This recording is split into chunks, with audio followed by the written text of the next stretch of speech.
Alright guys, I'm on the second piston here, and as I was going through, something stuck out to me.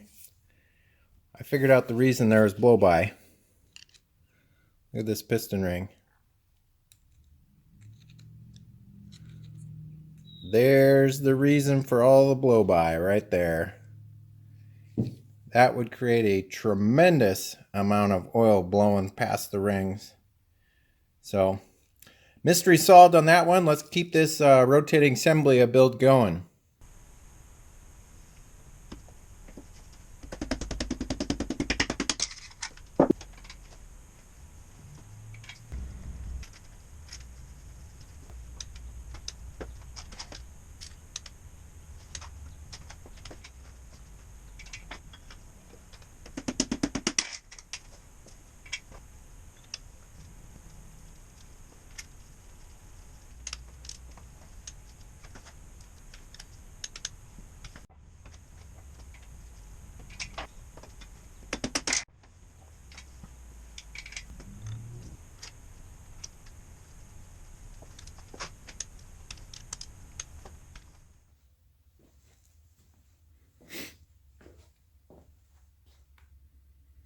Well guys, looks like we got a rotating assembly.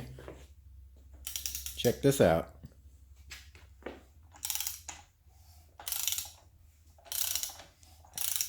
Turns over so nice. And you can hear the rings digging into the cross hatches in there. This is going to work out great. So the biggest problem was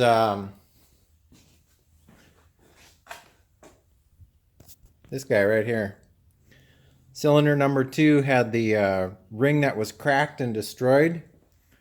That piston had a couple of burrs on it, which is probably why that cylinder liner was like the worst out of all of them.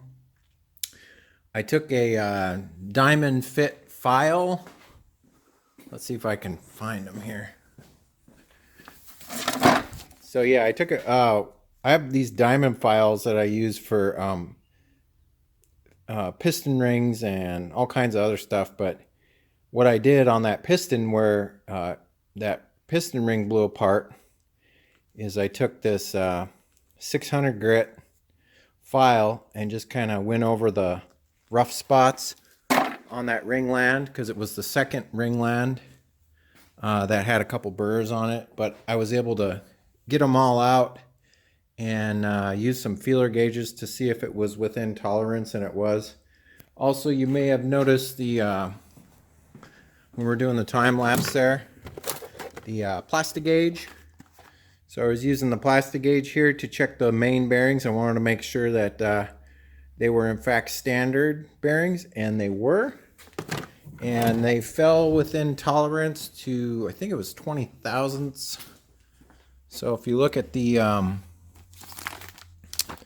specs here, so we've got main bearing tolerance. It was right in the middle of these tolerances, so that worked out perfect. I mean, it's dead center. It was like 0.0002 on all of them, so that worked out really well.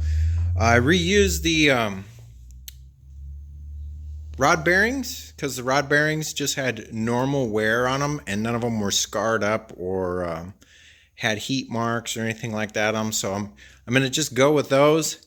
But aside from that, this is a rotating assembly short block now.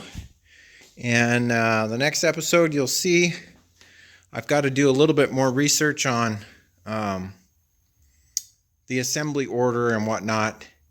I just want to make sure that I don't have to go and assemble something and then all of a sudden I put the wrong piece on, so now I got to take everything apart. So mentally I want to prepare for that, to get that set up, and then we'll move forward from there. But I think that's going to be it for today's episode, guys. If you like this episode, give me a thumbs up. If you're not subscribed yet, I'd love to have you as a subscriber. You're going to want to see me finish this awesome SNOWCAT build. It's going to be one of the most awesome tactical SNOWCAT resto mods you've ever seen. I can promise you that. But other than that, guys, I hope you guys are staying safe and you're taking care of each other.